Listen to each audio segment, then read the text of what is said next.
Goeiedag luisteraars, hier in die Oos-Vrystaat is dit bitterkoud, baie nat en dit sneeu hier op die berge. Maar intussen nog nie vrede in die straat van Hormuz nie. Daar is maar 'n geploeter, maar die jongste dag of wat lyk dit of daar 'n skikking op hande is. En dit het die optimisme redelik laat verbeter en die oliepryse het sommer teruggesak. Die nader na $100 'n vat en die rand het sterker geword onder die R16.50. So kom ons hou duime vas, want dit is net tot ons voordeel. Ongelukkig, met al die onsekerheid, ry markte nog steeds wipplank. Die laaste week en met die baie reën in die somersaaigebiede, het alle oes basies tot stilstand gekom. Lande is sopnat en daar is gevalle waar sojabone hulle pitte begin verloor en daar kommer is oor die kwaliteit ook van mielies, want die plante staan fisies in die water. Doordat die baie reën in die weidingstreek het natuurlik ook die risiko van dieresiektes vergroot en ek hoor al word gepraat oor slinkdalkoors risiko vir die skape en natuurlik perdesiekte met die baie goed in die lug, baie reën, baie siektes en dan natuurlik die groot vraag of daar genoeg en of die enstof beskikbaar is by onderste poort. Intussen gaan die gestoei met die minister en sy amptenare voort oor die nodige back-and-toe beperkings en die stadige uitrol daarvan.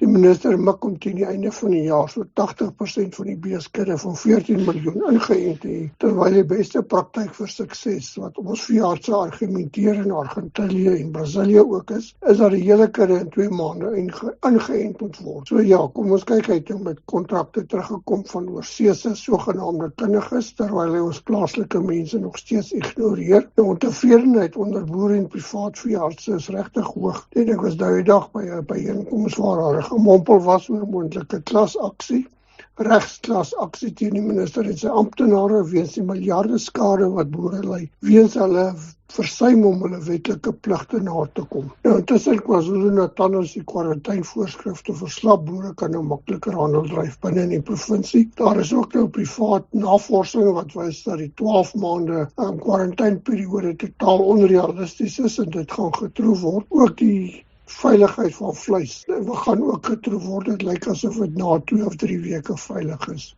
Dit bewys maar net vir ons weer dat die kommersiële landbou op homself aangewese is om te help. Ons moet sorg dat die staat 'n ordentlike beleidsraamwerk vir ons daarstel. En dan moet ons regtig ernstig werk om self die funksies te verrig. Nou weer na die bemarkingsrade gesluit het hier in 1996-97 onder die nuwe bemarkingswet kan bedrywe statutêre heffings hef om hulle self te befonds. Natuurlik is daar sekere riglyne, jy kan nie doen wat jy wil nie, want dit is eintlik 'n vorm van belasting. Belangrik, daar is die plek vir riglyers nie. Almal betaal en die fondse word deur die bedryfsorganisasies bestuur. Nou op die oomblik is daar so 23 verskillende statutêre heffings, verskillende bedrywe en in 2025 word berig dat dit amper 1,2 miljard rand was. Dis nou geld wat die boere self betaal en wat hulle self bestee aan funksies van bedrywe wat belangrik is. Hiervan word amper die helfte bestee op navorsing, meer as 500-600 miljoen rand per jaar, dit was so 'n jaar terug. So 13% word bestee aan uitvoerbevordering, veral ons uitvoerbedrywe, en aan markinligting of bedryfsinligting is die ander derde belangrike funksie. Daar is ongelukkig ook 'n voorskrif dat so 20% van die statutêre heffing aan transformasie bestee moet word. Nou terloops, dit was laat die vorige rapportering 237 miljoen en oor 5 jaar was dit bykans 1 miljard rand wat kommersiële landbou via hierdie kanaal bestee om opkomende landbou te help. Soos ek sê, daar is riglyne wat gebruik word, maar afgesien van die statutêre heffings is daar ook fondse wat van die ou beheerrade wat gesluit het hier in 96 wat oorgedra is na bedryfstrusts. Nou die jong manne sal dit heeltemal vergeet, maar op die oomblik is daar so wat 2,6 miljard rand wat ek sal maar sê in bewaring is en bedrywe kan aansoek doen om die opbrengs op hierdie fondse te gebruik. om sekere funksies te befonds. Julle sal ook byvoorbeeld sien in die skyfie wat ek vir julle wys, die bedrywe wat hiervan op groot skaal gebruik maak, dat milies nie daarbey ingesluit is nie. Nou milies kry hulle word finansier uit die trust uit, waar hulle aansoek doen die miliebedryf Graan SA. Dan ook natuurlik uit hulle ledefondse. Hulle het 'n baie sterk selfhelpaksie in die gang. In hierdie volgende week is daar natuurlik die Nampo Oesdag in die Botawil. Net so raps onder 1000 uitstallers in die landbou, nuutste moderne tegnologie. En hulle verwag gewoonlik so 100 000 besoekers oor 'n week. En dit is by die voorbeeld van selfhelp waarin ons moet aandag gee en waarin ons moet al hoe meer aan werk en wegkom van die staat en wat hy vir ons moet doen. Kom ons vat 'n advertensiebreek en gesels ons verder.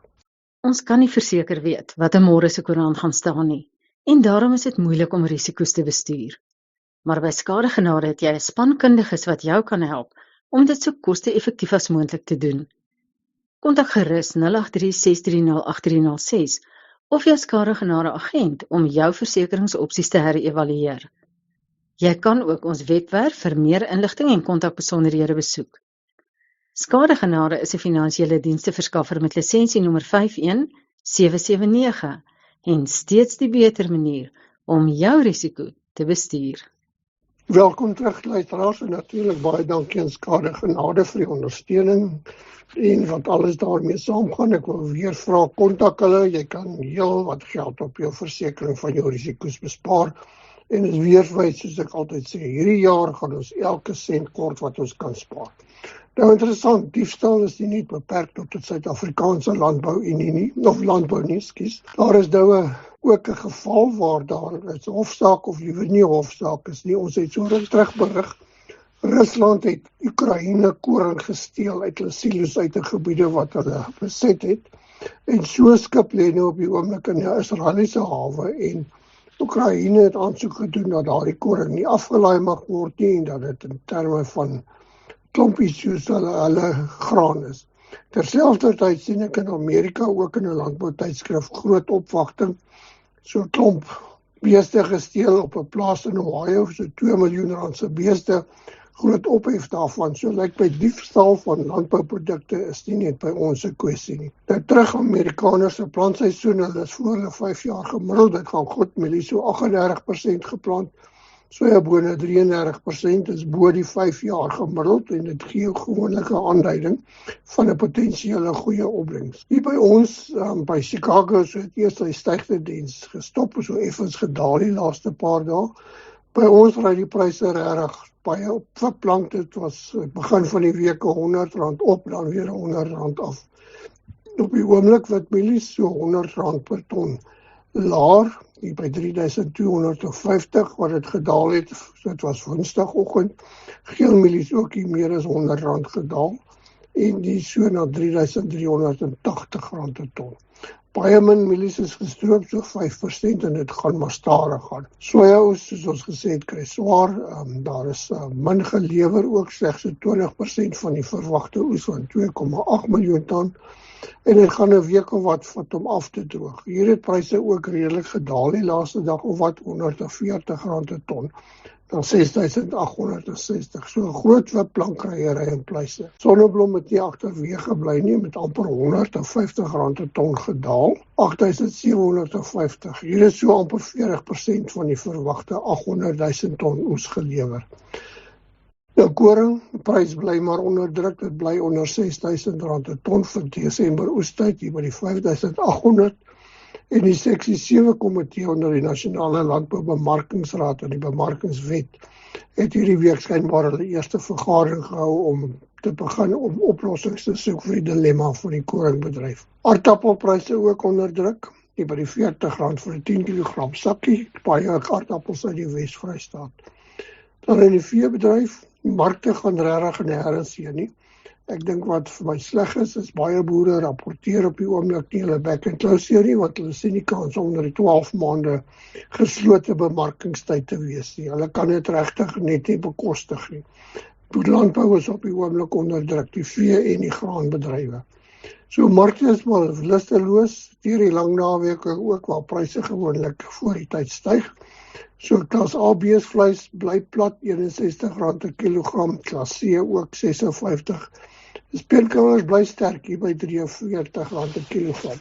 Nou natuurlik hoor ek ook van baie boere wat omtrent die helfte van hulle kalweroes aangekry het die laaste klompie maande weens bekkenklouseer en dit gaan natuurlik vorentoe ook 'n rol speel. Dan lamvleispryse ook bietjie laer onder R95 per kilogram vir lammers. En ek vermoed die probleme met die uitvoer van skaapvleis na die Arabiese lande en die straat van Hormuz is nou besig om terug te druk in ons mark en die pryse onder druk te hou. Klas C, ook maar sywaarts R73. En ja, kom ons kyk wat gebeur. Wol, die was nie 'n veiling hierdie lang naweke nie, maar hy het baie sterk die vorige veiling gestyg met 'n aanwyser van R270 per kilogram.